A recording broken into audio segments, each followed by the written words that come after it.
ಭಾರತೀಯ ವಿದ್ಯಾಸಂಸ್ಥೆಯ 3ನೇ ತರಗತಿಯ ವಿದ್ಯಾರ್ಥಿಗಳು ವಿವಿಧ ವಸ್ತು ಮತ್ತು ಮಾದರಿ ಪ್ರದರ್ಶನವನ್ನು ಈ ದಿನ ಆಯೋಜಿಸಿದ್ದಾರೆ. ಅವರು ಈ ಕಲಿಕಾ ಚಟುವಟಿಕೆಯಲ್ಲಿ ಮಾಡಿರುವಂತಹ ಕೆಲವು ಮಾದರಿಗಳನ್ನು ಹಾಗೂ ತಾವು ಮಾಡಿರುವಂತಹ ವಸ್ತುಗಳನ್ನು ಇಲ್ಲಿ ಪ್ರದರ್ಶನಕ್ಕಿಟ್ಟಿದ್ದಾರೆ.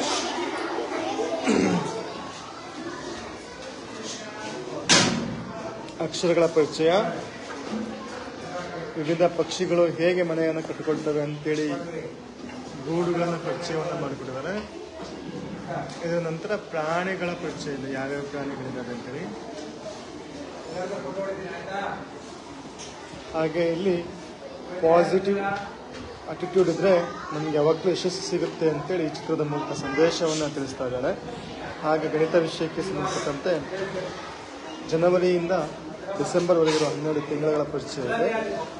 ಕರ್ನಾಟಕದಲ್ಲಿರುವಂತಹ ಜಿಲ್ಲೆಗಳ ಪರಿಚಯವನ್ನು ನಮ್ಮ ವಿದ್ಯಾರ್ಥಿಗಳು ಮಾಡಿದ್ದಾರೆ. ನಾವೆಲ್ಲ ಸೋಪನ್ನು ಬಟ್ಟೆ ತೊಳೆಯೋದಕ್ಕೆ ಮಾಡ್ಕೊಳ್ತೀವಿ, ಆ ಪ್ಯಾಕನ್ನು ಎಲ್ಲಿ ಬೇಕಲ್ಲಿ ಬಿಸಿತೀವಿ. ಅದನ್ನು ಬಳಸ್ಕೊಂಡಿರುವಂಥ ನಮ್ಮ ವಿದ್ಯಾರ್ಥಿನಿ ಕಾರನ್ನು ಸಹ ಮಾಡಿದ್ದಾರೆ. ಯಾರ್ದಿದ್ದು ಕಾರು?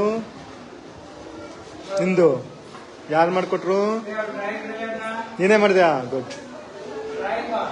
ಹಾಗೆ ಫ್ಲವರ್ಸ್ಗಳನ್ನು ಸಹ ಮಾಡಿದ್ದಾರೆ. ಕಸದಿಂದ ರಸ ಅನ್ನುವಂತೆ ತುಂಬ ಅದ್ಭುತವಾಗಿರುವಂತಹ ಫ್ಲವರ್ಸ್ಗಳು ನಮ್ಮ 3ನೇ ತರಗತಿ ವಿದ್ಯಾರ್ಥಿಗಳಿಂದ. ಹಾಗೆ ದಿನನಿತ್ಯ ಎಲೆಗಳ ಪರಿಚಯವನ್ನು ಮಾಡ್ತಿದ್ದಾರೆ. ಯಾರ್ದು ಪ್ರೀತಿ ಇದು? ನಿಂದೆಯ. ಹಾಗೆ ಧಾನ್ಯಗಳನ್ನು ಸಹ ಪರಿಚಯ ಇದ್ದಾವೆ, ಕೆಲವು ಧಾನ್ಯಗಳಿದ್ದಾವೆ.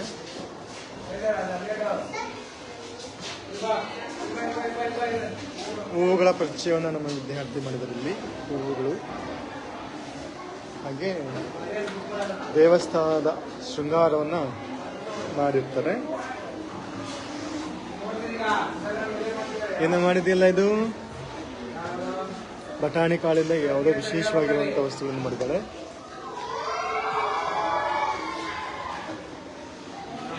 ಹಾಗೆ ಹಿಂದಿನ ಕಾಲದ ಪದ್ಧತಿಯಲ್ಲಿ ಹೇಗಿದೆ ಅಂತೇಳಿ ಸಂದೇಶವನ್ನು ಈ ವಿದ್ಯಾರ್ಥಿನಿಯವರು ಮಾಡಿದ್ದಾರೆ. ಮಹಾತ್ಮ ಗಾಂಧೀಜಿಯವರ ಪರಿಚಯವನ್ನು ಈ ವಿದ್ಯಾರ್ಥಿನಿ ಮಾಡಿದ್ದಾರೆ. ಹಾಗೆ ನಮ್ಮ ಹಳೆಯ ಆಟಗಳು, ಹಿಂದಿನ ಕಾಲದಲ್ಲಿ ಆಡ್ತಾ ಇದ್ದಂತಹ ಆಟಗಳ ಪರಿಚಯವನ್ನು ಈ ವಿದ್ಯಾರ್ಥಿ ಆರಾಧ್ಯ ಅವರು ಮಾಡಿದ್ದಾರೆ. ನಾವು ಸಾಮಾನ್ಯವಾಗಿ ಕಣ್ಣ ಮುಂಚೆಲೆ ಆಟ ಆಡ್ತೀವಿ, ಕೋತಿ ಆಟವನ್ನು ಆಟ ಆಡ್ತೀವಿ. ಹಾಗೆ ಸಂಗೀತ ಆಟಗಳು, ಹಳೆಗುಳಿ ಮನೆ, ಹಾವು ಏಣಿ ಆಟ ಹಾಗೂ ಚೌಕಾಬಾರ, ಎಲ್ಲ ಆಟಗಳು ಕಣ್ಮರೆ ಆಗ್ತಾ ಇದ್ದಾವೆ. ಕೃಷ್ಣನ ಕೊಳನ ಚಿತ್ರವನ್ನು ಬಳಸಿದ್ದಾರೆ ವಿದ್ಯಾರ್ಥಿನಿ.